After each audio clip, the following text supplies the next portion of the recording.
सिकंदर, कल कहाँ थे आप? सर मेरी तबीयत ठीक नहीं थी कल। अब सही है तबीयत? जी सर बेहतर है। क्या हो गया था? सर बुखार हो गया था। बुखार हो गया था? नॉर्मल बुखार है ना? जी सर नॉर्मल ही है। अच्छी बात है। अब सही है, बुखार उतर गया अब? जी सर। और जानवर वानवर लेकर आ गए हो या नहीं? या जी सर दोबारा ले आए। ले आए? कहाँ से लेकर आए? सर मंडी से ही लाएंगे। मंडी से? कौन सी, ये हाईवे वाली मंडी पे ही गए थे या कहीं और गए थे? ये सर नौरानी मंडी में। पुरानी मंडी पे गए थे। अच्छा। कितने का मिला जानवर? सर 95 का। 95 का तो फिर अच्छा हुआ जानवर। जी सर अच्छा है। गुड। तुम लोग की रिहाइश कहाँ पे? सर हमारी टी ब्लॉक में नॉर्थ नाजाबाद। और ताजमहल टी ब्लॉक। सही है। अच्छा है। अभी थोड़ा सा वेट कर लेते हैं, देखते हैं कोई भाई हमारे अभी आ जाए तो अच्छी बात है। कल जी हसीब आया सर। हुआ था, आज गायब है अभी। अभी तक आया नहीं है। तुम हफ्ते वाली क्लास में क्यों नहीं आए थे? सर उसमें तबीयत खराब थी, काफी दिन तक मेरी तबीयत खराब थी। अच्छा, काफी दिन से तबीयत खराब। तो क्या ज्यादा बाहर बाहर घूम लिए थे, कुछ खा पी दिया था ज्यादा? सर वही बारिश में घूम फिर लिया था और समोसा पकौड़े दबा कर खा लिए थे। अच्छा।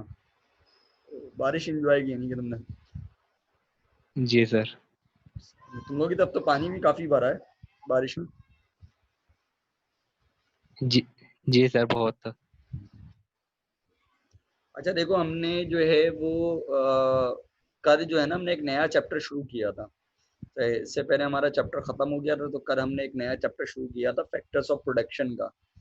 तो उसका हमने यूं कहना चाहिए कि दो सवाल हमने डिस्कस किए थे कल। तो एक हमने फैक्टर्स ऑफ प्रोडक्शन डिस्कस किए थे कल की क्लास के अंदर। और एक हमने जो है उसकी इम्पोर्टेंस डिस्कस की थी कि फैक्टर्स ऑफ प्रोडक्शन की इम्पोर्टेंस क्या है। तो तुम्हारे जो भी लेक्चर मिस हुए हैं तो वो जैसे ही अपलोड हो जाए तो वो लाजमी देख लेना, हर लेक्चर की उस पर क्योंकि डेट आ रही होती है कि किस तारीख का है। तो वो तुम उसको देख लेना, ताकि जो लेक्चर निकल गया तुम्हारा कवर हो जाए। और फिर अगर उसमें कुछ समझ में ना आए तो फिर तुम मुझसे कोऑर्डिनेट कर लेना, पूछ लेना उससे कि सर ये चीज़ मुझे समझ में आया, मुझे ज़रा बता दें इस बारे में। सही है? जी सर। लेकिन देख जरूर लेना, ये ना हो कि तुम देखो नहीं उसको। सही है? ईद के बाद नहीं सर चाहे मैं देख देख लेना, लूंगा। अभी तो तुम गाय भैंसों में लगे हुए होगे। ईद के बाद सुकून से देख लेना बैठ के। सही है? जी सर। जी। हमारे भाई, लगता है आज मूड नहीं है उनका ज्वाइन करने का, वरना कल तो आ गए थे वो। चलो हम चलते हैं अपने टॉपिक की तरफ। आज हमारा क्या टॉपिक है, ताकि तुम्हारा भी नुकसान ना हो। अगर कोई आएगा तो फिर अच्छी बात है, नहीं आया तो कोई बात नहीं भाई।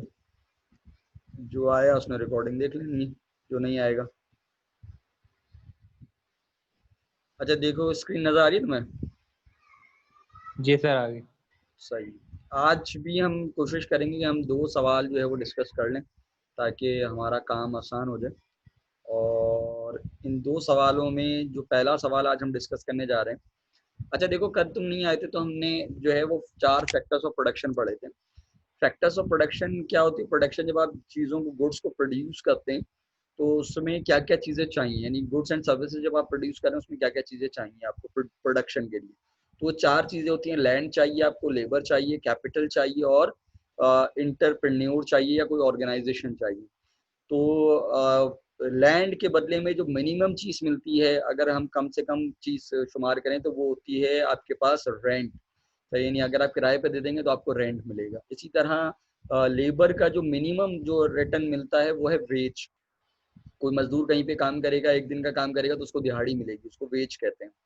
कैपिटल जो है, कैपिटल में अगर तुमने कहीं पे सरमाया लगाया या तुमने कहीं पर नहीं लगाया सरमाया और तुमने बैंक में पैसे जमा करा दिया, किसी को दे दिए कि भाई तुम कारोबार कर लो, जिसके बदले में जो है वो कुछ ना कुछ देते रहो, तो वो जो रिटर्न आपको मिलता है उसको हम नाम देते हैं इंटरेस्ट का।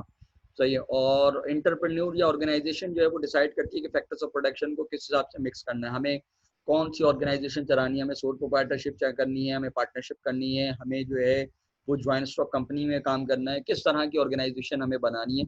और फैक्टर्स ऑफ प्रोडक्शन को किस तरह कंबाइन करना है, हमें कितना सरमाया चाहिए, हमें कितनी लेबर चाहिए, हमें कितनी बड़ी जगह चाहिए, ये सारी चीज़ें ऑर्गेनाइजेशन डिसाइड करती है। हमें कौन सी गुड्स की प्रोडक्शन करनी है, किसकी नहीं करनी है, ये सारी चीज़ें ऑर्गेनाइजेशन डिसाइड करती है। और ऑर्गेनाइजेशन जो है, जो एंटरप्रेन्योर है, उसको जो है इसके बदले में मिलता है प्रॉफिट। सही है, वो प्रॉफिट कमाता है। तो आज हमारे उस फैक्टर्स ऑफ प्रोडक्शन में से एक सवाल हमारा जो है वो 5 ईयर में भी आया है कि कैपिटल जो है, सरमाया, उसकी प्रोडक्टिविटी के ऊपर, यानी उसकी प्रोडक्शन के ऊपर, उसके मुनाफे के ऊपर क्या चीज़ असरअंदाज हो सकती है। यानी अगर हम ये कहें कि प्रोडक्टिविटी है उसकी, वो जो कैपिटल है, अगर कहीं पर आप पैसा लगाते हो तो कहीं पर आपको मुनाफा ज़्यादा मिलता है और कहीं पर आपको मुनाफा कम मिल रहा होता है। तो ये बेसिकली क्या है, उसकी प्रोडक्टिविटी है। चाहिए नहीं, हम देख रहे हैं कहीं पर लगाया हमने, किसी काम पे लगाया तो किसी काम पर हमें जो है वो मुनाफा बहुत ज़्यादा मिला, और किसी काम में हमें जो है वो रिटर्न इतना ज़्यादा नहीं मिलता। तो उसके पीछे क्या फैक्टर्स हैं, चाहे कि हमें अगर देखो तो वो कह रहे हैं ये जो एफिशिएंसी ऑफ कैपिटल है बेसिकली, ये इसको हम प्रोडक्टिविटी या एफिशिएंसी ऑफ कैपिटल जो कह रहे हैं, ये हम कह रहे हैं कि सरमाए की सलाहियत कैसी है। तो ये बेसिकली क्या होता है, हम ये कहते हैं कि हाई रेट ऑफ प्रॉफिट हमें कहाँ मिल रहा है। सही, यानी हम जो सप्लाई दे रहे हैं, हम जो कैपिटल में इन्वेस्टमेंट कर रहे हैं, उसके नतीजे में हमें सरमाया कहाँ पे ज़्यादा मिलेगा, हमें जो वो जो सरमाया हमने लगाया है उसके नतीजे में हमें मुनाफा ज़्यादा कहाँ पे मिलेगा। जहाँ पे हमें मुनाफा ज़्यादा मिलेगा हम कहेंगे ये कैपिटल की एफिशिएंसी ज़्यादा है, इस सरमाए की एफिशिएंसी ज़्यादा है। बिल्कुल एक जगह पर मैंने 1 लाख रुपए लगाए और रिटर्न में मुझे प्रॉफिट मिल रहा है 10,000 रुपए का, और एक जगह पे मैंने 1 लाख रुपए लगाए, वहां पर मुझे रिटर्न में प्रॉफिट मिल रहा है 25,000 का। तो एक जगह पे मुझे मिल रहा है 10% प्रॉफिट। सही है, 10,000 का मतलब 10% प्रॉफिट मिल रहा है, और अगर एक जगह पे मुझे 25,000 मिल रहा है तो इसका मतलब 25% प्रॉफिट मिल रहा है। तो अगर हम कंपेयर करेंगे तो हम कहेंगे जहाँ पे 25% प्रॉफिट है वो ज्यादा है, वो मुनाफा तुम्हें ज्यादा हो रहा है, वो बेनिफिट तुम्हें ज्यादा है। तो तुम कहोगे कि अगर ज्यादा इन्वेस्टमेंट करनी तो उस जगह पे करो जहाँ पे मुनाफा तुम्हें ज्यादा मिल रहा है। तो वो ये कह रहा है कि ये जो फैक्टर्स ऑफ प्रोडक्शन है, इसमें जो कैपिटल है, इसका जो मुनाफा है, चाहे इसमें इसके ऊपर क्या चीज ऐसी है जो इसकी प्रोडक्टिविटी के ऊपर, हमारी प्रोडक्शन के ऊपर मुतासर कर रही है कि हमारा जो है वो जिसकी वजह से हमारा मुनाफा कम या ज़्यादा हो सकता है। तो वो कौन से फैक्टर्स हैं, वो कौन से अवामिल हैं जिसके पास अंदाज होते हैं। इसमें सबसे पहले अगर देखो तो वो कहता है optimum combination of factors of capital. कह रहे सबसे पहला जो है वो है ऑप्टिमम कॉम्बिनेशन ऑफ, ऑप्टिमम कहते हैं हमारे पास मुनासिब कह लो या वाफिर मिकदार में कह लो, या वो कह लो जो हमारे लिए बेस्ट हो। ऑप्टिमम की अगर हम कहें तो हम कह सकते हैं बेस्ट रेट। अगर तुम फैक्टर्स ऑफ प्रोडक्शन को कंबाइन कर रहे हो तो तुम्हारी प्रोडक्टिविटी उस सूरत में ज्यादा होगी, तुम्हारा मुनाफा उस सूरत में ज्यादा होगा जब तुम बेस्ट कैपिटल जो है वो इन्वेस्ट करोगे। यानी तुम्हारा सरमाए की इन्वेस्टमेंट जो है वो उस कारोबार के हवाले से सूटेबल होनी चाहिए, तो तुम्हें जो है वो ज्यादा प्रॉफिट मिलेगा, ज्यादा मुनाफा मिलेगा, तुम्हारे लिए ज्यादा फायदेमंद साबित होगा। जैसे एक छोटी सी एग्जाम्पल दो, तुम एक नया कारोबार शुरू करने जा रहे हो, चाहे उस नए कारोबार में अगर तुम कम पैसा लगाओगे तो तुम्हें पुरानी मशीन मिलेगी, चाहे जिसका मुनाफा इतना ज्यादा नहीं होगा। तुमने कम पैसे लगाए, बिल्कुल तुमने जो है वो 50,000 रुपए लगाए, 50,000 रुपए में तुम पुरानी मशीन खरीद के ले आए। अब पुरानी मशीन चल तो रही है लेकिन उसकी वजह से तुम्हारी कॉस्ट ऑफ प्रोडक्शन ज्यादा आ रही है, तुम्हें जो है वो मुनाफा इतना नहीं हो रहा है, लेकिन वो कम मुनाफा दे रहा है क्योंकि तुम्हारी जो है वो कॉस्टिंग बढ़ गई है। उसकी वजह से तुम्हारे रॉ मटेरियल ज्यादा लग रहा है, तुम्हारी इलेक्ट्रिसिटी का बिल उसकी वजह से ज्यादा आ रहा है। लेकिन अगर तुमने थोड़ा सा पैसा बढ़ाया, बिल्कुल जो मशीन 50 की आ रही थी, तुमने क्या किया, तुमने 90,000 की मशीन खरीदी, तुमने थोड़ी इन्वेस्टमेंट ज्यादा की। तो अब तुमने जब थोड़ी इन्वेस्टमेंट ज्यादा की तो 90,000 में तुम्हारे पास अपग्रेडेड मशीन मिल गई, नई मशीन मिल गई। चाहे वो जो अपग्रेडेड वर्जन मिला, नई मशीन का वर्जन मिला, उससे क्या हुआ, उससे तुम्हारी कॉस्ट ऑफ प्रोडक्शन कम हो गई।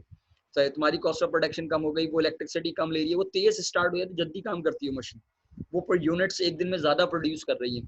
तो इसकी वजह से क्या हुआ, तुम्हारा तुमने बेस्ट कॉम्बिनेशन लगाया, तुमने जो है वो सरमाए की इन्वेस्टमेंट तुमने जो है वो बेस्ट की, तुम्हें रिटर्न भी क्या होगा, ज्यादा मिलेगा। बात समझ में आ रही है। तो कैपिटल की इन्वेस्टमेंट तुम्हारा ऑप्टिमम कॉम्बिनेशन, यानी तुम्हारी जो बेस्ट रिक्वायरमेंट, अगर तुम उसके हिसाब से इन्वेस्टमेंट करोगे तो तुम्हें जो है वो एसेट्स के अंदर तो तुम्हें फायदा भी, प्रॉफिट भी ज्यादा होगा। एक बात तो ये हो गई। दूसरी बात वो कहता है क्वालिटी ऑफ रॉ मटेरियल। अब देखो तुम जब सरमाए की इन्वेस्टमेंट करते हो, तुम्हारे पास जो रॉ मटेरियल उसकी क्वालिटी कैसी है। रॉ मटेरियल क्या होता है, वो जो तुम गुड्स बना रहे हो, तुम जो चीजें बना रहे हो, वो जिन चीजों से बना रहे हो वो कैसा मटेरियल है।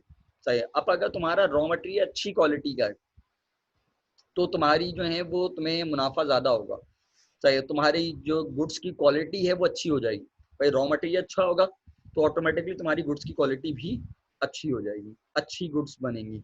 सही है। जब अच्छी गुड्स मिलेंगी, अच्छा वो होगा, तो उसके नतीजे में होगा क्या कि वो कस्टमर को पसंद आएगी वो प्रोडक्ट।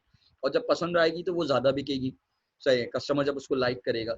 लेकिन अगर तुमने लो क्वालिटी की जो है वो रॉ मटेरियल खरीदा, अच्छी क्वालिटी का नहीं खरीदा, तो वो लो क्वालिटी का रॉ मटेरियल जब तुम इस्तेमाल करोगे तो वो क्या होगा, वो लोगों को पसंद नहीं आएगा, वो जल्दी खराब हो जाएगा। जब जल्दी खराब हो जाएगा तो तुम्हारा नाम क्या होगा, खराब होगा मार्केट के अंदर। सही, लोग तुम्हारी प्रोडक्ट ज़्यादा नहीं खरीदेंगे, लोग कहेंगे यार ये तो अच्छी प्रोडक्ट नहीं बनाता। सही, तो ऑटोमेटिकली क्या होगा, तुम्हारी जब प्रोडक्ट कम बिकना शुरू होगी तुम्हारा मुनाफा कम हो जाएगा। इसको यूं समझ लो, जैसे मैं तुम्हें एक छोटी सी एग्जांपल दूं समझाने के लिए। एक बिल्डर है, सही, वो फ्लैट्स बना रहा है। सही, अब अगर वो फ्लैट्स बना रहा है और फ्लैट्स बनाने में वो रॉ मटेरियल अच्छा इस्तेमाल ना करे, तो रॉ मटेरियल अगर वो सस्ता रॉ मटेरियल इस्तेमाल करेगा तो होगा क्या, वो जो उसने फ्लैट का स्ट्रक्चर बनाया वो हो सकता है जल्दी बैठ जाए। सही, उसमें से जो है वो सिपेज शुरू हो जाए, सही, पानी की लीकेज शुरू हो जाए, या जो है लोग जब वहाँ पे कीड़े ठोकरें तो वो आसानी से जो है वो ठुक जाती है, और वो जो है वो इतना ज़्यादा मजबूत बिल्डिंग नहीं है कहना चाहिए।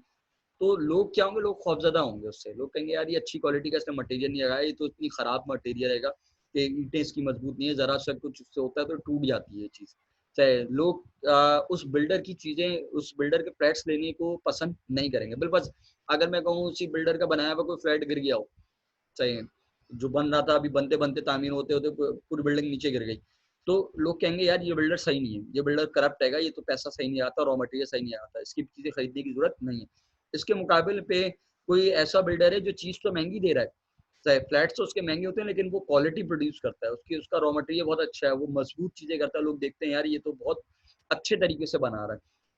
सही, तो उस सूरत में क्या होगा, अच्छा जब उसकी क्वालिटी वाइज चीज़ से अच्छी होगी तो ऑटोमेटिकली क्या होगा, उसके प्राइस भी अच्छे होंगे, उसको मुनाफा भी ज़्यादा मिलेगा। तो आपकी जो चीज़ है वो, उसको डिफाइन करने के रॉ मटेरियल बड़ी इंपॉर्टेंट चीज़ है। सही, रॉ मटेरियल जितना अच्छा होगा उतना ही प्रोडक्ट ज़्यादा बिकेगी, उतना ही लोगों की क्वालिटी ऑफ गुड आपकी अच्छी होगी, तो वो अच्छी आपके लिए सवाल होगी। अच्छा, जब तुम्हारी क्वालिटी ऑफ गुड्स, देखो ऐसा भी होता है कि अगर मैं क्वालिटी ऑफ गुड्स की बात करूं तो आपके पास, जब आप गुड्स की बात करते हैं तो आप अगर लो क्वालिटी की गुड इस्तेमाल करेंगे तो उससे आपकी मशीनरी खराब हो सकती है। जैसे मैं एक छोटी सी एग्जांपल दूं तुम्हें समझाने के लिए, कि बिलफर्स मैं प्रिंटिंग का काम कर रहा हूँ, सही है, पेपर प्रिंटिंग का। तो पेपर प्रिंटिंग पे मैं नॉर्मल प्रिंट निकाल के दे रहा हूँ, बिलफर्स तुम्हें, तुम मेरे पास आए, तुमने कहा सर मुझे नोट्स प्रिंट निकाल के दे, मैं कहा भाई मैं तुम्हें नोट्स प्रिंट निकाल देता हूँ। अब नोट्स जब मैं प्रिंट निकालने लगा तो मैंने क्या किया, सस्ती क्वालिटी का पेपर ले लिया, बिल्कुल उसका ग्राम वेट जो है वो कम है, वो 65 ग्राम का मैंने पेपर ले लिया। अब 65 ग्राम का जो मैंने पेपर लिया उसके ऊपर मैं जब तुम्हें प्रिंट निकाल कर दे रहा हूँ, तो होगा क्या कि वो जब मैं दोनों साइडों में प्रिंट निकालूंगा तो वो पेपर मेरी मशीन के अंदर फंस जाएगा, गर्म हो गया, क्योंकि जब वो गर्म होगा, हीटअप होगा, तो वो प्रिंटर में फंस जाएगा। जब वो प्रिंटर में फंस जाएगा तो इस बात की चांस है मेरा प्रिंटर खराब हो सकता है। चाहे तो मेरी अगर प्रिंटर खराब होगा तो थोड़े से पैसे बचाने के चक्कर में मेरी मशीन खराब हो सकती है। लेकिन इसके मुकाबले अगर मैं 70 ग्राम का जो थोड़ा मोटा पेपर आता है वो इस्तेमाल करूँ, तो वो मोटा पेपर अगर मैं इस्तेमाल करूंगा तो वो पेपर की क्वालिटी अच्छी होने की वजह से वो पेपर प्रिंटर में फंसेगा नहीं, सही, और वो आसानी से प्रिंट हो जाएगा, सही, और तुम कहोगे कि ये अच्छी क्वालिटी का पेपर सर ने इस्तेमाल किया है, सही, तो तुम उस प्रोडक्ट को बार बार इस्तेमाल करना चाहोगे। तो अब ये क्या आ गया, ये भी एक डिफरेंस आ गया हमारे पास रॉ क्वालिटी का। सही, क्लियर है, बात समझ में आ गई। Yes sir. अच्छा, ये उनेजा बाजी आई है हमारे पास। उनेजा, आपका फर्स्ट डे आज क्या? उनेजा, आवाज आ रही है आपको? बेटा आपकी आवाज मुझे नहीं आ रही है। उनेजा, आवाज आ रही है आपको?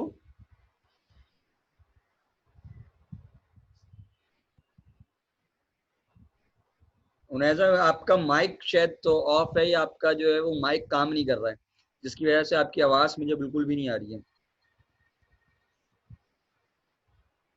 या तो आप दोबारा, आपको मेरी आवाज आ रही है?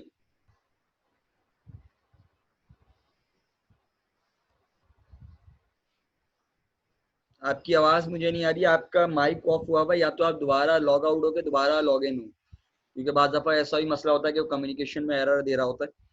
तो अगर आपका इक्विपमेंट सही है तो फिर उसका मसला है। अच्छा सिकंदर, तुम्हें यहाँ तक बात समझ में आ गई है पूरी? अच्छा, हमारे पास इसके बाद जो हेडिंग है वो है यूज ऑफ मॉडर्न टेक्नोलॉजी। जो मशीनरी है उसका मॉडर्न टेक्नोलॉजी का अगर तुम इस्तेमाल करते हो, तो मॉडर्न टेक्नोलॉजी का इस्तेमाल करोगे, तुम्हारी प्रोडक्शन जो है वो ज़्यादा हो जाएगी। और जब तुम्हारी प्रोडक्शन ज़्यादा होगी तो वो तुम्हारे लिए ज़्यादा फायदेमंद रहेगी। मैं अक्सर एक एग्जांपल देता हूँ समझाने के लिए, कि जब आप किसी चीज़ को इस्तेमाल करते हैं, आप प्रोडक्शन करने जाते हैं, कभी फोटो स्टेट कराई है सिकंदर? शनाख्ती कार्ड की फोटो कॉपी कराई हो कभी? जी सर, करवाइए। कराई है। अब देखो, शनाख्ती कार्ड की अगर मैं कहूँ तुम फोटो कॉपी कराते हो, तो शनाख्ती कार्ड की अगर तुम फ्रंट साइड की फोटो कॉपी कराते हो, कौन सी साइड की? फ्रंट साइड की तुम फ्रंट फोटो सर। कॉपी कराते हो। सैंपल पर अगर मैं कहूँ तुम्हें शनाख्ती कार्ड की, CNIC की 10 कॉपियां करानी, कितनी कॉपियां चाहिए तुम्हें? 10 कॉपीज 10 चाहिए। कॉपी। सही है। अच्छा, अब तुम्हें अगर शनाख्ती कार्ड की 10 कॉपीज चाहिए, तो इसके लिए हमारे पास एक ओल्ड जो है वो फोटोस्टेट की जो मशीन है, मैं उनकी बात कर रहा हूँ। सही है। फोटो कॉपी की जो मशीन्स मौजूद हैं पुरानी, उनमें क्या होता था, उनमें अगर तुमने कभी फोटो कॉपी कराई हो पुरानी मशीन के ऊपर, तो वो अगर तुम्हारी फ्रंट साइड की जो फोटो कॉपी है वो करेगा 10 कॉपी के लिए, तो वो क्या करेगा, पहले फ्रंट साइड को मशीन के ऊपर रखेगा और उसमें इंटर करेगा कि भाई इसको 10 कॉपी चाहिए, तो 10 बार मशीन फ्रंट साइड के लिए चलेगी। सही है। 10 बार मशीन फ्रंट साइड के लिए चलेगी। सही है। और 10 पेजेस के ऊपर प्रिंट होगा। कितने पेजेस प्रिंट होंगे? पेज का इस्तेमाल होगा 10 पेजेस यूज होंगे, और फ्रंट के लिए मशीन चलेगी 10 बार। सही। फिर वो क्या करेगा कि शनाख्ती कार्ड को पलट देगा, पलट के रखेगा, और वो जो पेजेस 10 बार चले होंगे उनको भी पलट के दोबारा मशीन में लगा देगा, और फिर मशीन दोबारा बैक साइड के लिए जो है मशीन जो है वो 10 टाइम्स चलेगी। सही। फ्रंट साइड के लिए मशीन चली 10 टाइम्स, बैक साइड के लिए मशीन चली 10 टाइम्स आपके पास। सही है। टोटल मशीन कितनी बार चली है? टोटल मशीन अगर हम कहें तो मशीन आप कहेंगे कि सर टोटल मशीन जो है वो चली है 20 टाइम्स। ऐसा ही है। पेजेस लगे टोटल 10 पेजेस उसके। सही है। अब इसी बात को हम नई मशीन पर आ जाएं, हम कहेंगे भाई नई मशीन जो है वो न्यू फोटोस्टेट मशीन की बात कर रहे हैं। हमारे पास, मुझे नहीं पता तुम में से कितने लोगों ने हमारे पास जो है वो फोटोकॉपी की मशीनें देखी जो वाटर पंप पे मौजूद है। वाटर पंप पे जो फोटोकॉपी की दुकानें मौजूद है, उनके पास एक मशीन है जेरोक्स की मशीन। चाहे एक पेज आता है A4 का, चाहे जो नॉर्मल कॉपी का, जो आपके पास नोट्स का पेज होता है उमन, वो A4 साइज पेज होता है। उस A4 साइज के ऊपर बैक वक्त कम से कम 5 CNIC प्रिंट हो जाते हैं। कितने हो जाते हैं? यानी अगर तुम दोगे तो वो 5 CNIC एक ही पेज के ऊपर प्रिंट कर देगा। अच्छा, अब अगर मुझे वही 10 CNIC चाहिए, मेरा टारगेट क्या है, मुझे 10 CNIC फोटो कॉपी कराने, तो मैं उसके पास गया जिसके पास न्यू मशीन है, मैं कहा यार 10 CNIC कर दो, तो वो क्या करेगा, एक बार CNIC रखेगा। सही। फ्रंट साइड के लिए सही, उसकी मशीन चलेगी सिर्फ 2 बार, क्योंकि एक पेज के ऊपर 5 शनाख्ती कार्ड आएंगे, दूसरे पेज के ऊपर भी कितने आ जाएंगे, 5 शनाख्ती कार्ड आएंगे। पेजेस इस्तेमाल किए उसने 2। सही। एक पेज पे 5 आए, दूसरे पेज पे भी 5 कॉपीज आई। सही। 5 उसके पास। सही है। जैसे मैं एक छोटी सी एग्जांपल दूं तुम्हें, कि बिल फर्स्ट मैं कहूँ ये हमारे पास एक बॉक्स है। सही है। बॉक्स बनता हुआ नजर आ रहा है तुम्हें? सही है। इसको बल्कि हम एक काम करते हैं, एक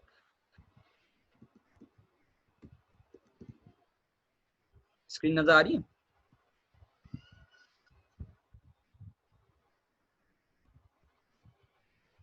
देखो, मैं कहूँ ये एक आपके पास जो है ना वो पेज है आपके पास, एक A4 साइज का पेज है इस तरह का। तो A4 साइज का जब पेज है तो उसके ऊपर जब 5 शनाख्ती कार्ड होंगे तो वो क्या होता है, ऐसे हो जाते हैं। ये एक शनाख्ती कार्ड यूं आ गया, एक शनाख्ती कार्ड इस साइड पे आ गया। सही है। एक यहाँ आ गया। सही है। एक उन्होंने क्या किया, एक शनाख्ती कार्ड यहाँ आ गया, और एक शनाख्ती कार्ड यहाँ दरमियान में आ गया। तो एक पेज पे उन्होंने क्या किया, 5 शनाख्ती कार्ड की कॉपी कर दी। सही है। इसी तरह उसने क्या किया, दूसरा जो उसके पास शनाख्ती कार्ड था, सही है, जिसके ऊपर वो शनाख्ती कार्ड की वो कॉपियां कर रहा था, सही, तो उसने फ्रंट साइड के लिए उसने 5 बार मशीन को चलाया, बैक साइड के लिए भी वो मशीन जो है वो कितनी बार चलाएगा, 2 बार चलाएगा।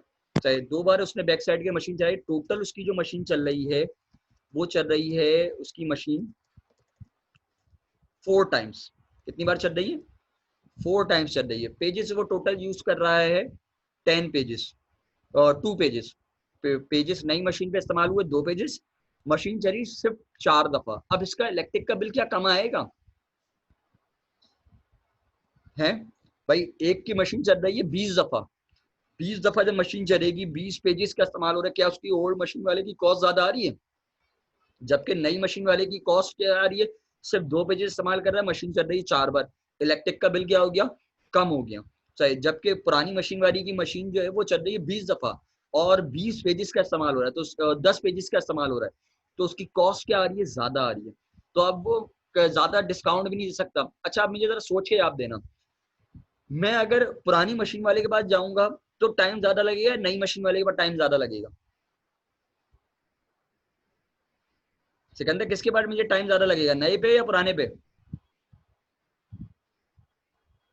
मुझे जो है वो नई मशीन वाले के पास जो है वो टाइम कम लगेगा। सही है। और पुरानी मशीन वाला जो है उसके पास टाइम ज्यादा है, क्योंकि उसकी मशीन 20 दफा चलेगी, जब 20 दफा चलेगी तो फिर मुझे आउटपुट मिलेगा। तो अब जरा इस बात को समझना, वो जो उसने पीछे बात की ना, कि उसने कहा कि अगर आप न्यू टेक्नोलॉजी का इस्तेमाल करें, किसका इस्तेमाल करें, न्यू टेक्नोलॉजी का इस्तेमाल करें। अगर तुम न्यू टेक्नोलॉजी का इस्तेमाल करते हो, नई मशीनों का इस्तेमाल करते हो, तो नई मशीनें तुम्हें क्या करेंगी, लेटेस्ट टेक्नोलॉजी जो है वो तुम्हारी क्या करेगी, वो तुम्हारी आउटपुट की प्रोडक्शन को बढ़ा देगी। चाहे तुम्हारी प्रोडक्शन भी बढ़ जाएगी, तुम्हारी कॉस्ट ऑफ प्रोडक्शन भी कम हो जाएगी, और तुम्हें तुम्हें मुनाफा ज्यादा होगा। अब जरा देखो, उसमें नई मशीन में 2 पेजेस लगे सिर्फ, जब नई मशीन में सिर्फ 2 पेजेस लगे तो हमारी कॉस्ट ऑफ प्रोडक्शन कम हो गई। सही है। और जल्दी सिर्फ 4 बार मशीन चली, आउटपुट रेडी हो गया, 10 कार्ट रेडी हो गए आपके। सही है। तो मैं जल्दी फारिग होकर जो है वो अपने काम के लिए चला जाऊंगा। सही, सेम इसी तरह अगर मैं पुरानी मशीन के ऊपर था तो मुझे 20 बार मशीन वेट के चलने का वेट करना पड़ता है, इलेक्ट्रिसिटी भी ज्यादा आ रही है, मार्केट में आपकी सप्लाई भी देर से आ रही है। तो नई मशीन आपकी सप्लाई को भी बढ़ा रही है, सही, आपकी प्रोडक्शन, कॉस्ट ऑफ प्रोडक्शन को भी कम करेगी, तो आपका मुनाफा क्या हो जाएगा, ज्यादा हो जाएगा। तो वो कहता है नई टेक्नोलॉजी इस्तेमाल करो ताकि तुम्हारा मुनाफा ज्यादा हो। सही। फिर वो कहता है टैक्स रेट, अगर गवर्नमेंट टैक्सेस में कमी कर दे। अब देखो, टैक्स दो चीजें हो सकती है, या तो टैक्स बढ़ेगा या टैक्स कम हो जाएगा। अगर टैक्सेस गवर्नमेंट लगाती है तो हमारा रॉ मटेरियल महंगा आएगा, जब रॉ मटेरियल महंगा आएगा तो हमें चीजें जब महंगी मिलेंगी तो हम आगे भी महंगी बेचेंगे। सही है। तो हमारी चीज फिर हो सकता है लोग ज्यादा ना खरीदें। लेकिन अगर गवर्नमेंट टैक्सेस कम कर दे, या तो हमारी प्रोडक्ट पे टैक्स कम कर दे या रॉ मटेरियल पे टैक्स कम कर दे, यानी हम मेरे पास रॉ मटेरियल जो मंगवा रहे हैं उस पर टैक्स कम हो जाए, जब उस पर टैक्स कम हो जाए तो हमारी कॉस्ट ऑफ प्रोडक्शन कम हो जाएगी। जब कॉस्ट ऑफ प्रोडक्शन हमारी कम हो जाएगी तो लोगों के लिए वो चीज क्या हो जाएगी, सस्ती हो जाएगी। जब सस्ती हो जाएगी तो वो चीज ज्यादा बिकेगी, जब ज्यादा बिकेगी तो हमें भी मुनाफा क्या होगा, ज्यादा होगा। दो सूरतों में हमें मुनाफा ज्यादा, हमारी हमारे टैक्सेस, गवर्नमेंट जो चीजें हम इस्तेमाल, जिस चीज से हम बनाते हैं, बिल्कुल इलेक्ट्रिसिटी के ऊपर गवर्नमेंट टैक्सेस कम कर दे, एनर्जी के ऊपर टैक्सेस कम कर दे, रॉ मटेरियल के ऊपर टैक्सेस कम कर दे, इंपोर्ट के ऊपर टैक्सेस कम कर दे, जिससे हम अगर बाहर से मंगवा रहे हैं तो हमारी चीज सस्ती हो जाएगी। सही, जब सस्ती हो जाएगी तो हम उसको कम कीमत पर ज्यादा बेच सकेंगे। इसी तरह अगर हमारी प्रोडक्ट के ऊपर टैक्स कम कर दे गवर्नमेंट, सही है, रॉ मटेरियल पर टैक्स नहीं कम करी लेकिन हमारी प्रोडक्ट के ऊपर टैक्स कम करे, तब भी लोगों की परचेजिंग पावर क्या हो जाएगी, बढ़ जाएगी, और लोग ज्यादा खरीद सकेंगे, तो हमारी प्रोडक्ट ज्यादा बिकेगी, हमें मुनाफा ज्यादा होगा। इसके बाद है रिसर्च फैसिलिटीज। कह रहे हैं भाई, रिसर्च फैसिलिटीज क्या होती हैं कि अगर आप रिसर्च करते हैं अपनी प्रोडक्ट के ऊपर, सही, तो आप क्या करेंगे, जब रिसर्च करेंगे तो अपनी प्रोडक्ट की क्वालिटी को इम्प्रूव कर लेंगे। जब आपकी प्रोडक्ट की क्वालिटी इंप्रूव हो जाएगी तो ऑटोमेटिकली आपका मुनाफा भी क्या हो जाएगा, ज्यादा हो जाएगा, आप मुनाफे की अर्निंग ज्यादा कर सकेंगे, आपका रेवेन्यू बढ़ जाएगा। सही। अब जरा इस बात को यूं समझो कि मैं ये कहूँ कि तुम्हारे पास जो है वो रिसर्च फैसिलिटीज की अगर मैं बात कर रहा हूँ, मैं कह रहा हूँ भाई रिसर्च फैसिलिटीज हमारे पास मौजूद है। जैसे मोबाइल कंपनीज हैं, चाहे तो मोबाइल कंपनीज जो है वो मुख्तलिफ जो है वो मॉडल्स बनाती रहती हैं, हर साल उनके डिफरेंट मॉडल्स आते हैं, सही, एक से ज्यादा मॉडल आ रहे होते हैं। सही, मेरे पास सैमसंग ने अभी एक जनवरी में अगर मॉडल दिया है, कोई नया डिजाइन दिया है, तो हो सकता है अगस्त सितंबर में वो एक और नया डिजाइन ले आए या उसी डिजाइन के अंदर फर्दर मॉडिफिकेशन ले आए। क्यों? ये रिसर्च कर रहे हैं ताकि वो मार्केट में इन रहे। उन्होंने देखा भाई कस्टमर को इस चीज की जरूरत है तो हम इसको अपडेट कर देते हैं। जैसे किसी में कैमरे की स्पीड, कैमरा जो है वो ज्यादा अच्छा है, किसी में किसी और चीज की क्वालिटी ज्यादा अच्छी है, तो मुख्तलिफ चीजों की इंप्रूवमेंट कर रहे हैं ताकि रिसर्च वर्क ज्यादा से ज्यादा किया जाए और कस्टमर की डिमांड को पूरा किया जाए, कस्टमर की ख्वाहिशात को पूरा किया जाए, ताकि कस्टमर हमारी चीजों को खरीदे। सही, अगर उसकी जरूरियात पूरी नहीं, जैसे हमारे पास ऐसे भी कैमरे मौजूद हैं जिनकी जो जूमिंग है बहुत ज्यादा पावर रखते हैं, जो मोबाइल कैमरे की उनकी जूमिंग पावर ज्यादा है, तो वो लोग जो जूमिंग पावर के हिसाब से जो दूर से तस्वीर खींचना आता है उनके लिए वो फायदेमंद है, वो कहते हैं फायदा है हमारे लिए। सही, तो मुख्तलिफ लोग जो है मुख्तलिफ तरीकों से इसको बाय करते हैं और वो कहते हैं भाई हमारे लिए ये चीज जो है वो ज्यादा अच्छी है। सही। तो हमारे पास क्या है, हम ये कहते हैं कि हम जो प्रोडक्ट इस्तेमाल करेंगे उसके ऊपर रिसर्च करेंगे।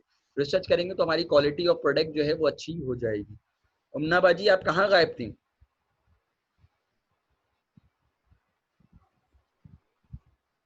फर्स्ट ईयर की क्लास हो रही है? जी बाजी अभी फर्स्ट ईयर की हो रही है, आप जल्दी आ गई हैं। सेकंड ईयर की क्लास में फर्स्ट ईयर की क्लास में आ गई हैं। Okay sir.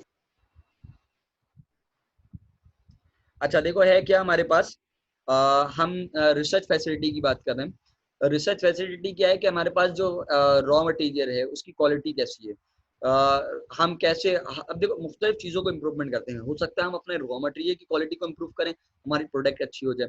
हम अपने मेथड को इम्प्रूव करें, हमारी क्वालिटी अच्छी हो जाए। हम अपने प्रोडक्ट को अच्छे से अच्छा करने की कोशिश करें ताकि हमारा कस्टमर क्या हो, सेटिस्फाई हो, हमारी प्रोडक्ट इंटर रहे, मार्केट के अंदर इंटर रहे, नई नई डिमांड है। मैं एक अक्सर एग्जाम्पल देता हूँ रिसर्च फैसिलिटी से रिलेटेड कि हुआ क्या, तुमने ओमोर आइसक्रीम का नाम सुना है? सर कौन सी? ओमोर, जी सर सुना है। ओमोर आइसक्रीम, ओमोर की एक आती है कुल्फा आइसक्रीम। सही, ओमोर कुल्फा। अभी कुछ साल पहले क्या हुआ, ओमोर की टीम चेंज हुई, मार्केटिंग रिसर्च टीम ना। तो उन्होंने क्या किया, ओमोर कुल्फा के अंदर उसको मॉडिफाई करने के, उसको अच्छा करने के लिए उन्होंने ओमोर कुल्फा के अंदर सौंफ का इजाफा कर दिया। यानी आइसक्रीम के अंदर, आइसक्रीम का जो बार आता है लीटर वाला, उसके अंदर उन्होंने क्या किया, सौंफ का इजाफा कर दिया ओमोर की आइसक्रीम के अंदर। अच्छा अब हुआ क्या, मेरे पास अगर मैं उस आइसक्रीम को इस्तेमाल करता था, तो अब मैं आइसक्रीम खा रहा हूँ। सही, आइसक्रीम खाते खाते उन्होंने जब फॉर्मूले की चेंजिंग की, उन्होंने कहा भाई हो सकता है ये ज्यादा बिके, ये लोगों को सौंफ के साथ जायका आइसक्रीम का मजा आएगा। तो उन्होंने उसके अंदर ना आइसक्रीम के अंदर सौंफ डाल दी। अब जब सौंफ डाली तो हुआ क्या, जब कस्टमर ने उसको खाया, तो हुआ ये कि जब कस्टमर ने आइसक्रीम को खाया, अब आइसक्रीम क्या होती है, जब आप मुंह में रखें तो वो मुंह में घुल जाए, उसका जायका है, मजा है उसका। लेकिन एकदम खाते खाते जैसे आपने मुंह में रखा, एकदम सौंफ आ गई, और जैसे ही आपके दांत के नीचे सौंफ दबी, सही है, तो एकदम पूरे मुंह के अंदर आइसक्रीम का जायका चला गया, सौंफ का जायका आ गया। सही, अब जब सौंफ का जायका आया तो लोगों ने, कस्टमर्स ने क्या किया, शिकायत की। कस्टमर ने कहा भाई ये क्या कर दिया, हम आइसक्रीम खा रहे हैं या सौंफ खा रहे हैं, सौंफ तो हम 1 रुपए की सौंफ से चारिया खरीद देंगे, अगर हमें सौंफ खानी है हम इतनी महंगी आइसक्रीम क्यों खरीदें। सही, तो उन्होंने शिकायत की, उन्होंने कहा नहीं भाई सौंफ नहीं चाहिए हमें इसके अंदर। तो उसके नतीजे में हुआ क्या कि शुरू में जब उन्होंने इस चीज को चेंज किया तो उनकी एकदम तेजी से डिमांड गिर गई मार्केट के अंदर, लोगों ने खरीदना छोड़ दिया। लोगों ने कहा भाई क्वालिटी ये क्या कर दिया है, क्या फॉर्मूला लाया।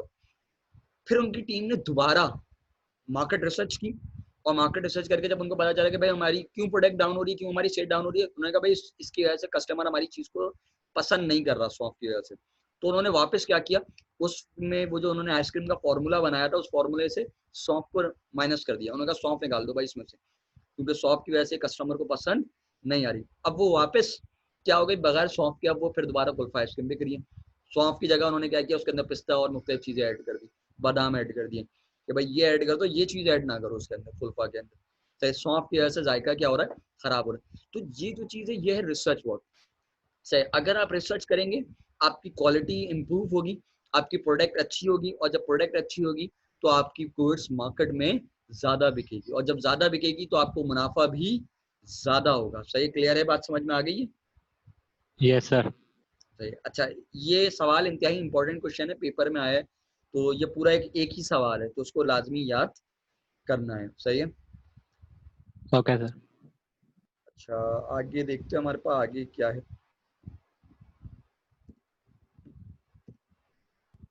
आगे है हमारे पास कि ये भी एक इम्पॉर्टेंट क्वेश्चन है कि functions of an entrepreneur. Entrepreneur कहते हैं जो मालिक होता है कारोबार का, उसका क्या फंक्शन है। सही है, एक कारोबार का जो ऑनर है उसका क्या फंक्शन है कारोबार के अंदर, क्या कहते हो क्या फंक्शंस हैं कारोबार के ऑनर के। इसको हम, क्योंकि ये तो फिर डिटेल्स हो जाएगा, लेकिन सिर्फ सरसरी से हम डिस्कशन करते हैं क्योंकि टाइम अब हमारे पास कम रह गया है। तो मुझे बताओ एक एंटरप्रेन्योर, एक कारोबार के मालिक के जो है वो कारोबार में क्या फंक्शन है, क्या समझते हो, क्या काम होता है उसका। सर कारोबार में अगर उसने नया कोई बिजनेस शुरू किया है तो पहले सबसे पहले तो मशीनरी का देखना फंक्शन में। और अच्छा, दूसरी चीज़ है मतलब लैंड का, जमीन, वो उसकी लोकेशन अच्छी होनी चाहिए, सही, ये सबसे तो पहली चीज़। फैक्टर्स ऑफ प्रोडक्शन है ना, कि लोकेशन अच्छी हो, चाहिए जगह अच्छी हो, इन्वेस्टमेंट ज़्यादा करे। हमारे पास मुख्तलिफ किस्म के फंक्शंस होते हैं। एक एंटरप्रेन्योर जो है वो कई किस्म के काम कर रहा होता है। इवन के जब वो कारोबार शुरू भी कर देता है तो उसके बाद भी उसके वो फंक्शंस चल रहे होते हैं। कुछ कुछ ऐसे होते हैं जो स्टार्ट में होते हैं, जाहिर सी बात है बिल्कुल स्टार्ट में वो सिलेक्शन ऑफ अ बिजनेस करता है कि उसको कौन सा कारोबार करना है, कहाँ पर करना है, चाहे क्या प्राइसिंग रखनी है, वो सारी चीज़ें अपनी जगह हैं। फिर उसके बाद भी उसकी रिसर्च वर्क चल रही होती है, उसको मुख्तलिफ किस्म के फंक्शंस परफॉर्म करने पड़ते हैं। उन फंक्शंस की अगर हम बात करें तो वो फंक्शंस इकोनॉमिक्स में डिस्कस कर रहे हैं। जैसे सबसे पहले जो फंक्शन तुम्हें नजर आ रहा है वो है इनोवेशन। इनोवेशन कहते हैं जिद्दत। सही है। मैं यहाँ पर पूरा नहीं समझाऊंगा, सिर्फ एक छोटी सी एग्जाम्पल के तौर पे मैं दूंगा कि ये जो जिद्दत है, ये एक उसका काम है कि वो अपनी प्रोडक्ट के अंदर जिद्दत लाए। सही, अपनी चीज को, नई चीज मार्केट में मुतारिफ कराए, तब कस्टमर उसको ट्राई करेगा, तब उस कस्टमर को उस चीज को लेगा, वो कहेगा भाई ये चीज अब अच्छी है। सही है। या ये चीज हमारे लिए कोई नई चीज आई है। भाई देखो, जब तुम कोई नई चीज देखते हो तभी ट्राई करते हो ना। कोई चीज अगर तुम पहले से इस्तेमाल करो, तुम कहते हो यार बेकार है, क्या जरूरत है ये मुझे इसको खरीदने की, ये चीज तो मेरे पास ऑलरेडी मौजूद है। लेकिन जब कोई नई चीज देखते हो तो तुम्हें एक वो तजस्सुस पैदा होता है, तुम कहते हो यार मैं उसमें देखूं तो ये है क्या। सही है। अच्छा, कोई चीज तुम्हारे लिए, किसी चीज की तुम्हें जरूरत होती है तो मैं लगता है हाँ यार ये चीज मेरे लिए बेनिफिशियरी है, ये चीज मेरे लिए इस्तेमाल के काबिल है, या ये अच्छी है कि मैं उसको इस्तेमाल करके देखता हूँ कि ये कैसा फायदा दे रही है या फायदा नहीं दे रही। तो बेसिकली होता क्या है कि एक एंटरप्रेन्योर जो है वो इनोवेटर होता है, वो एक जिद्दत लाता है, वो चीजों में मॉडिफिकेशन लाता है, वो नई चीज लाने की कोशिश करता है, नए डिजाइन, नई सोच, नई टेक्नोलॉजी, कि नए तरीके से ये काम कैसे होगा, ताकि लोग उसकी प्रोडक्ट को इस्तेमाल करें, लोग उसको यूज करके देखें। चाहे अगर इनोवेशन नहीं होगी, जिद्दत नहीं होगी, कोई फायदा नहीं। एक बात बताओ, भाई देखो टीवी है, सही है, टीवी अगर जो है वो पुराने पहले कैसे आते थे, बड़े बड़े टीवी आते थे, चाहे पहले आते थे ब्लैक एंड व्हाइट टीवी, किसी जमाने में, मुझे नहीं पता तुमने देखे या नहीं देखे। चाहे जब सबसे पहले टीवी आया है तो ब्लैक एंड व्हाइट होता है, देखे तुम्हारी नानी वगैरह के घर में शायद हूँ, है। आवाज नहीं आ रही सिकंदर तुम्हारी मुझे। पहले देखे थे। अच्छा, पहले आते थे ब्लैक एंड व्हाइट, फिर आए कलर टीवी, कलर टीवी भी आए तो वो बड़े कलर टीवी थे। आज क्या है, आज एलसीडीज मौजूद हैं। चाहे एलसीडीज मौजूद हैं आपके पास, जो टीवी की सूरत में आप, टेक्नोलॉजी है ना, अब वो स्लिम्स हो गए। चाहे पहले कितने भारी थे, कितना वजन था, कितनी सारी चीजें नहीं। चाहे पहले गिनती के चैनल्स होते थे उसके अंदर, आज कितने कितने दर्जनों चैनल्स हैं आपके पास। तो डिमांड बढ़ती जा रही है, इनोवेशन होती जा रही है, जिद्दत। चाहे आज मैं कहूँ मॉनिटर, पहले बड़े बड़े मॉनिटर्स आते थे, कंप्यूटर आते थे बड़े बड़े, लेकिन आज कंप्यूटर छोटे होते चले गए। आज माइक्रो कंप्यूटर्स आ रहे हैं आपके पास, नहीं, छोटा सा कंप्यूटर है जो मोबाइल फोन्स की तरह से है, टैबलेट्स की सूरत में। पहले आते थे बड़े बड़े कंप्यूटर्स जो पूरे पूरे कमरे के साइज के होते थे, चाहे फिर आस्ते आस्ते पीसी की सूरत में, नॉर्मल पीसी की सूरत में। तो ये क्या हुआ, जिद्दत हुई चीजों के अंदर। जब चीज के अंदर जिद्दत होगी, टेक्नोलॉजी के अंदर जिद्दत आएगी, तो ऑटोमेटिकली वो क्या होगा, कस्टमर उसको इस्तेमाल करने की कोशिश करेगा, कस्टमर कहेगा उसको इस्तेमाल करें।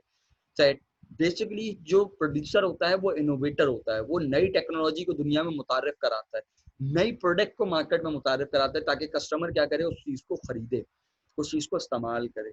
बात समझ में आ गई, क्लियर है सिकंदर, बात यस समझ में आ सर। गई। अच्छा देखो, मैं यस सर, कोशिश आ करता गया। हूँ कि तेजी से इस टॉपिक को कवर कर लूँ ताकि ये हो जाए, क्योंकि फिर ईद के बाद फिर हम कोई दूसरा टॉपिक करें। रिसर्च, वो जो है वो रिसर्च कह रहा हूँ, सॉरी, रिस्क लेता है वो। रिस्क क्या होता है, अजम्पशन ऑफ रिस्क। मुख्तलिफ किस्म के बिजनेसमैन होते हैं, कोई रिस्क लेता है और कोई रिस्क नहीं लेता। रिस्क क्या, खतरा। अब देखो, जब आप कोई नई चीज मुतारिफ कराते हैं मार्केट में, हो सकता है कोई जो है वो उस चीज को पसंद करे और कोई पसंद ना करे। चाहे तो बेसिकली एक बिजनेसमैन जो है वो रिस्क टेकर होता है। चाहे रिस्क टेकर यानी वो इन्वेस्टमेंट कर रहा है, एक ऐसी चीज के ऊपर इन्वेस्टमेंट कर रहा है, अगर कोई नई प्रोडक्ट, हो सकता है कस्टमर उस प्रोडक्ट को रिजेक्ट कर दे, कस्टमर उस प्रोडक्ट को लाइक ना करे, और हो सकता है कस्टमर उस प्रोडक्ट को बहुत ज्यादा लाइक करें। तो ये क्या कर रहा है, खतरा ले रहा है, एक रिस्क ले रहा है, वो इन्वेस्टमेंट कर रहा है। तो यार मैं ये चीज ट्राई करता हूँ, हो सकता है अगर पसंद आ जाए तो मुझे फायदा हो जाएगा, और अगर कस्टमर को पसंद नहीं आई तो नुकसान होगा, लेकिन मैं किसी ना किसी तरीके से उसको कवर अप करने की कोशिश करूंगा। तो रिस्क टेकर होता है बिजनेसमैन, जो है वो रिस्क लेता है, सही, खतरा लेता है, खतरों का खिलाड़ी होता है, तभी उसको मुनाफा ज्यादा। तो वो कहते हैं ना, जब आप, मुनाफा ज्यादा उसी चीज में होगा जिसमें खतरा भी ज्यादा होगा। ऐसा कोई भी कारोबार जिसके अंदर कोई खतरा ना हो, उसमें मुनाफे के चांसेस भी कम होते हैं, चाहे, या मुनाफा नहीं हो रहा होता आपके पास। चाहे तो उम्मन जो बड़े बड़े बिजनेसमैन होते हैं, जो बड़े कामयाब बिजनेसमैन है, वो रिस्क टेकर है, वो खतरों के खिलाड़ी, वो बड़ी बड़ी इन्वेस्टमेंट करते हैं, चाहे ताकि उनको मुनाफा भी ज्यादा, बड़ी इन्वेस्टमेंट करोगे, ज्यादा इन्वेस्टमेंट करोगे, फायदा भी ज्यादा होगा, लेकिन खतरा भी ज्यादा है। अगर नुकसान हुआ तो बड़ा नुकसान होगा। सही, क्लियर है, बात समझ में आ गई है। तो ये रिस्क टेकर होते हैं। Yes sir. फिर रिसर्च, रिसर्च क्या है, ये जो बिजनेसमैन है ये रिसर्च करता है। एंटरप्रेन्योर क्या है, वो रिसर्च करता है। मुख्तलिफ किस्म की प्रैक्टिकल रिसर्च करता है, ग्राउंड पर रिसर्च करता है, मार्केट रिसर्च करता है, कस्टमर्स की डिमांड्स देखता है, कस्टमर की डिमांड क्या है, कस्टमर क्या चाहता है, कस्टमर को किस चीज़ की ज़रूरत है, मार्केट में किस किस्म की चीज़ें मौजूद हैं, हमारे पास कहाँ से चीज़ें सस्ती मिल सकती हैं, मुख्तलिफ किस्म की रिसर्च करता है। सही, वो रिसर्च चलती रहती है साथ के साथ। उसकी अपनी प्रोडक्ट मार्केट में आ जाने के बाद भी रिसर्च चलती रहती है कि कस्टमर की क्या नीड्स है, कस्टमर को चीज़ अच्छी लग रही है, बुरी लग रही है, अगर अच्छी लग रही है तो क्या चीज़ कस्टमर को उसमें अच्छी लग रही है, अगर कोई चीज़ बुरी लग रही है हमारी प्रोडक्ट के अंदर तो क्या चीज़ बुरी लग रही है, अगर हमारे प्रोडक्ट के अंदर कोई खराबी आ रही है तो कौन सी खराबी ज़्यादा आ रही है, चाहे क्या मसाइल हो रहे हैं, क्या चीज़ पसंद नहीं आ रही। तो ये सारी चीज़ें क्या रिसर्च वर्क है। तो एक बिजनेसमैन क्या करता है, वो रिसर्च भी करता है। उसको जब रिसर्च करता है तो उसको नए नए आइडियाज मिलते हैं, सही है, उसको नए नए आइडियाज मिलते हैं, उसको जरूरत का पता चलता है, कस्टमर की जरूरत क्या है। वो मुख्तलिफ चीज़ों को टेस्ट करता है चाहे रिसर्च के जरिए कि क्या चीज़ सही है और क्या चीज़ सही नहीं है, जिससे उसको मुनाफे के ज्यादा चांसेस होते हैं। सही, क्लियर है, बात समझ में आ गई है? सही। फिर वो क्या करता है, मैनेजमेंट स्किल्स। एक बिजनेसमैन जो है उसके अंदर डेवलपमेंट होती है मैनेजमेंट स्किल्स की। मैनेजमेंट स्किल्स का मतलब ये होता है कि वो मुख्तलिफ किस्म की प्लानिंग करता है, यानी जब वो कारोबार करेगा तो वो अपने कारोबार की प्लानिंग करेगा, उस कारोबार को ऑर्गेनाइज, उस प्लानिंग को ऑर्गेनाइज करेगा, कौन सा काम मुझे पहले करना है, कौन सा काम बाद में करना है। स्टाफिंग करेगा, अपने लोगों को, नए स्टाफ को हायरिंग करेगा, मुख्तलिफ लोगों को काम अलॉट करेगा, सही, डायरेक्शन देगा कि भाई किसको कौन सा काम करना है, फिर उस काम को कंट्रोल करेगा, चाहे कि कितना काम करना है, किस तादाद में करना है, कब कर लेना है। सही है, कोई बीच में अगर कोई हर्डल आ जाएंगे तो कोऑर्डिनेशन करेगा अपने स्टाफ से कि क्या चीज अभी करनी है और क्या चीज बाद में करनी है। तो कोऑर्डिनेशन ऑफ एक्टिविटीज, ये सारा क्या है, मैनेजरियल एबिलिटीज है। सही, जब वो कोई भी बिजनेसमैन उसी सूरत में अच्छा होता है जिसके अंदर मैनेजर स्किल्स पाई जाए, चाहे वो चीजों को मैनेज कर सके, प्लान कर सके, ऑर्गेनाइज कर सके। जो प्लानिंग हमारे यहाँ, तुमने बहुत से सारे लोगों को देखा होगा, खानदानों में ऐसे बहुत सारे लोग होते हैं जो बड़ी बड़ी बातें करते हैं। वो कहते हैं पिकनिक कराएंगे, पिकनिक पे जाएंगे, बातें कर लेते हैं लेकिन ऑर्गेनाइज नहीं कर पाते। सही, लेकिन कुछ लोग होते हैं जो क्या करते हैं, वो प्लान बनाते हैं, कहते हैं हाँ भाई फला तारीख को पिकनिक पे जाएंगे, सबसे सारे खानदान वालों को साथ लेकर जाएंगे, सबसे पैसे लेते हैं, पैसे कलेक्ट करते हैं, मुख्तलिफ लोगों की ड्यूटीज लगाते हैं कि कोई पैसे कलेक्ट करेगा, कोई गाड़ी का इंतजाम करेगा, कोई खाने का इंतजाम करेगा, फिर पिकनिक ऑर्गेनाइज करते हैं। सेम इसी तरह ये काम बिजनेस में भी हो रहा है। एक बिजनेसमैन क्या करता है, कोई भी प्रोडक्ट अगर वो बनाने जा रहा है तो उस प्रोडक्ट के लिए हायरिंग करता है स्टाफ की, चाहे वो डिजाइन करता है कि इसको कौन सा काम, कितनी प्रोडक्शन करनी है, कहाँ से रॉ मटेरियल खरीदना है, कहाँ बेचना है, चाहे कितनी तादाद में बेचना है, क्या प्राइस रखना है, ये सारी चीजें क्या है, उसकी कोऑर्डिनेशन का हिस्सा है। फिर वो कहता है overcoming resistance to change. Resistance to change का मतलब ये होता है कि जैसे जैसे हमारे पास चीजों की चेंजिंग आ रही है, चाहे वक्त के साथ चीजें चेंज हो रही हैं, तो वो रेजिस्ट नहीं करेगा, वो भी क्या करेगा, वक्त के साथ चीजों को चेंज करता जाएगा। एक अच्छा बिजनेसमैन वो होता है जो चीजों को चेंज करता है, रेजिस्टेंस ना करे। वो ये ना कहे हमारे अबाउट दैट तो ये करते थे, क्या वो ये कहे कि हम तो ऐसे कर रहे थे पुराने तरीके से, हम तो पुराने तरीके से ही करेंगे, नए तरीकों को हम नहीं अपनाएंगे, नई टेक्नोलॉजी को हम नहीं अपनाएंगे, ये सारी चीजें बेकार है। अगर उसने चेंजिंग नहीं अपनाई तो वो पीछे रह जाएगा। अगर उसने चीजें नहीं अपनाई, चेंज नहीं अपनाया, चेंज को एक्सेप्ट नहीं किया, तो वो बर्बाद हो जाएगा, तबाह हो जाएगा। मैं एक छोटी सी एग्जांपल दे रहा हूँ तो मैं बात समझ में आएगी। किसी जमाने में नोकिया फोन, चाहे जब मोबाइल फोन्स आए थे तो किसी जमाने में नोकिया फोन जो है वो दुनिया में सबसे बड़ी ब्रांड थी, चाहे सबसे ज्यादा प्रोड्यूस होता था, सबसे ज्यादा मार्केट में सप्लाई होता था, सबसे ज्यादा बिकता था, लोग सबसे ज्यादा पसंद करते, यानी मैं कहूँ किंग था मार्केट का नोकिया।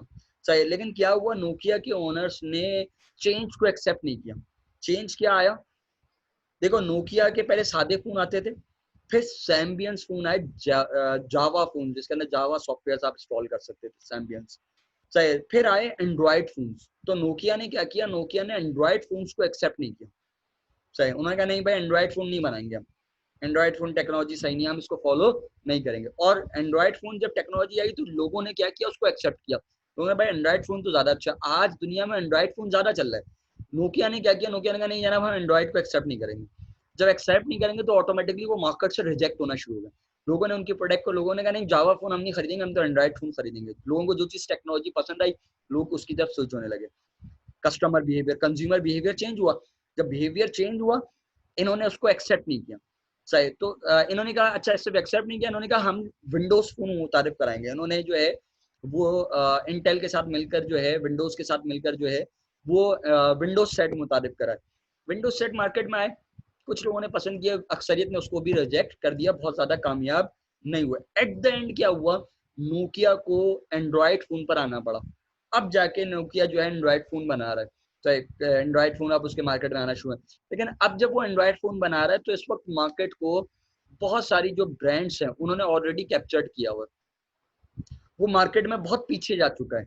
चाहे मैं कहूँ सैमसंग, HTC आपके पास, चाहे मोटरोला, दर्जनों मोबाइल सेट्स हैं जो इस वक्त मार्केट में चल रहे हैं, चाहे जो मार्केट में अपनी जगह बना चुके हैं, चाहे और वो मार्केट में बिक रहे हैं। नोकिया जो है वो क्या हो गया, वो एंड्रॉयड में पीछे रह गया।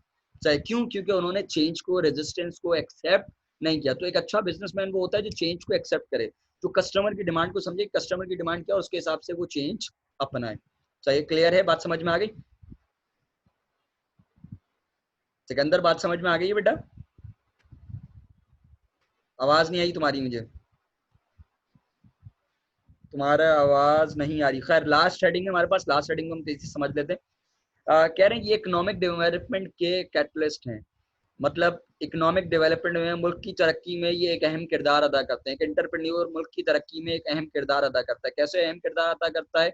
कि ये रिसोर्सेज का मैक्सिमम इस्तेमाल करता है, जो दुनिया मुल्क में अवेलेबल रिसोर्सेज हैं उनको मैक्सिमम इस्तेमाल करता है और उसके नतीजे में प्रॉफिट अर्निंग करता है। चाहे बिलफर्ज में एक छोटी सी बात करूँ, एक बिजनेसमैन जब बिजनेस शुरू करेगा तो उसकी वजह से मुल्क में लोगों को रोजगार मिलेगा, उसकी वजह से मुल्क में प्रोडक्शन होगी, जब मुल्क में प्रोडक्शन होगी तो अर्निंग होगी, चाहे लोगों का स्टैंडर्ड ऑफ लिविंग अच्छा होगा, लोगों का रहन सहन अच्छा होगा, चाहे मुल्क में डेवलपमेंट होगी, तरक्याती काम होंगे, मुल्क में तरक्की आएगी। चाहे तो ये जो है मुल्क में तरक्की की वजह बनता है एक बिजनेसमैन।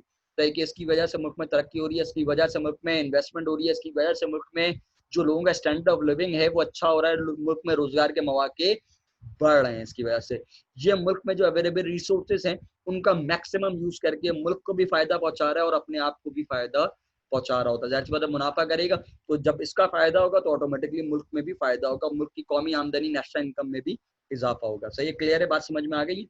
ये सारे फंक्शंस हैं जो ये कहलाते हैं फंक्शंस ऑफ एन एंटरप्रेन्योर। सही है सिकंदर, बात समझ में आ गई है बेटा? Yes sir. सही, कोई ऐसी यस चीज सर, जो आ गई। समझ में ना आई हो? यस सर, समझ में आ गया सर। सब समझ में आ गया इसके अंदर? चलो मैं फिलहाल टॉपिक को यहीं रोक रहा हूँ, तो बाकी फिर हम नेक्स्ट क्लास के अंदर डिस्कस करेंगे। यस सही है, थैंक यू वेरी मच, अल्लाह हाफिज। अल्लाह हाफिज़।